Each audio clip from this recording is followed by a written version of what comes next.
নমস্কার, কেমন আছেন সবাই? আপনাদের সকলকে স্বাগত জানাই আমার চ্যানেল রূপা মুখার্জিতে। আজ বিশ্ব নারী দিবস।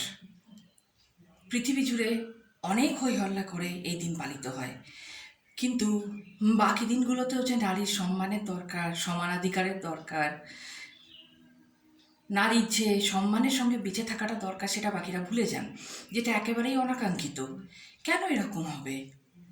সিরিয়ায় লাঞ্ছিত নারীটিও নারী, আবার আফগানিস্তানে বাধ্য হয়ে ঘরবন্দি পণবন্দি হয়ে থাকা নারীরাও নারী, আর আমাদের দেশের নারীরাও নারী। নারী সব জায়গাতেই নারী। নারী সবসময় সম্মানীয়, নারী সবসময় আদরণীয়। হ্যাঁ, কিছু নারী হয়তো এমন কিছু করেন যেটা আমাদের সকল সমাজের কাছে অত্যন্ত বিরক্তিকর ব্যাপার হয়ে দাঁড়ায়, বা তারা বুদ্ধে এমন এমন কিছু ঘটনা আমাদের সামনে আসে যেগুলো অত্যন্ত লজ্জাজনক, যেগুলো মানবিকতার সমস্ত সীমাই লঙ্ঘন করে দেয়। তবুও হাতে গোনা 10টা উদাহরণকে টেনে এনে সকল নারীকে জাস্টিফাই করা কিন্তু উচিত নয়, উচিত হচ্ছেও না। দিকে দিকে যেভাবে নারী নির্যাতন বেড়ে চলেছে, আমাদের পুরো সমাজেরই উচিত এর বিরুদ্ধে রুখে দাঁড়ানো। আমি যেমন আগেও বলেছি, বিশ্বের কোনায় কোনায় নারী নির্যাতন যেমন চলছে, তেমনি আমাদের এখানে যে মহিলা চিকিৎসক নির্যাতিতা হলেন, তারও যেমন বিচারের দরকার, সঠিক বিচারের দরকার, বাকি নারীরাও কিন্তু সমান বিচারের অধিকারী। একজনের জন্য মোমবাতি হাতে নামলে কিন্তু বাকিদের যেন আমরা ভুলে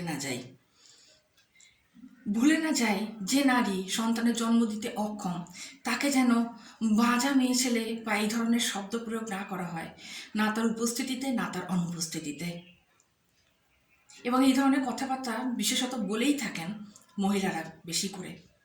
হ্যাঁ, পুরুষ বলেন না, অবশ্যই বলেন, 100 বার বলেন, আমি বলছি বলেন, কারণ আমার নিজের কানে এমন কিছু ইনসিডেন্ট শোনা আছে।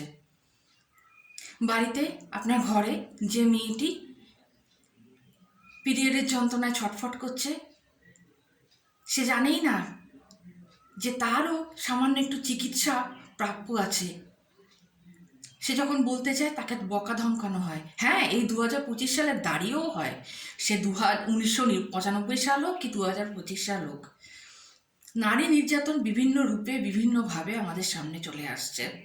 তাই একদিনে নারী দিবস পালনে কিন্তু এটা হবে না। আমি সমাজের পুরুষদেরও অনুরোধ করব, আপনারাও নারী সমানাধিকারের জন্য ন্যূনতম তাদের প্রাপ্য সম্মানটুকুর জন্য এগিয়ে আসুন। যেমনভাবে এগিয়ে গেছেন পুরুষাধিকারের জন্য নন্দিনীদি। আসুন আমরা পরস্পরের জন্য আদর্শ উদাহরণ হয়ে উঠি এই নারী দিবসে। এটাই আমার সকলের কাছে কামনা। ধন্যবাদ।